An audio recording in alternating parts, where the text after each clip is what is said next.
Salut. Petite question que je vais demander à certaines personnes qui font du codage, si c'est possible, avant de me lancer dedans. En fait, j'aimerais bien prendre un Raspberry Pi 5 avec 16 Go, parce que bah, c'est l'un des plus rapides qu'ils font. Puis 16 Go, il était temps qu'il fasse la version 16 Go, hein, je l'attendais depuis au moins un an facile. Fallait s'en douter parce que la puce, enfin je veux dire, le CPU pouvait gérer justement les 16 Go. Et d'ailleurs, j'ai regardé, il peut même aller jusqu'à 64 Go. Bon, il y aura peut-être pas trop d'intérêt d'aller jusqu'à 64 Go, mais, euh, mais ce que je veux dire, moi, le projet que j'aimerais bien faire, c'est justement mettre un Raspberry Pi 5 avec deux Raspberry Pi 0 2, donc bah, les petits formats, quoi.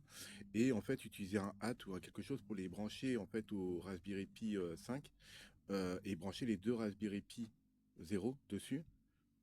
Mais pas par-dessus, pas en mode comme ça, en lamelle, quoi.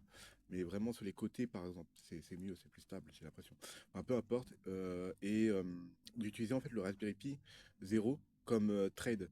C'est-à-dire que bah, les processeurs à 2400 MHz du Pi 5, bah, ce seraient les processeurs, les performance core, et justement les processeurs du, du, euh, comment on appelle ça, du Raspberry Pi 02 qui tourne à 1 GHz me permettrait de faire de l'hyper-training en fait.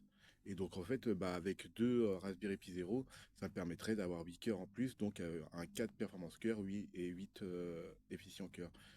On peut appeler ça du trade à la limite, pour justement avoir deux unités de calcul en plus sur le processeur principal, sur le Raspberry Pi 5. Et donc je voulais savoir s'il y avait des gens qui avaient essayé de faire ça, et si c'est pas le cas, bah, il va falloir que je m'y mette et que je recherche un peu, parce que ça peut être un projet assez intéressant, et donc bah, justement de pallier en fait l'hyper-training en fait, des processeurs Intel par exemple, ou même AMD quoi. Et donc bah, ça ferait un 2400 avec deux fois 1 GHz, enfin 2,4 avec plus deux fois sur chaque cœur, quoi. Donc voilà, petit projet que j'aimerais bien, et après mettre un SSD en plus dessus si c'est possible. Donc ça peut être un projet intéressant. Donc voilà, petite question, hein, si les gens le savent. Voilà, des poutous.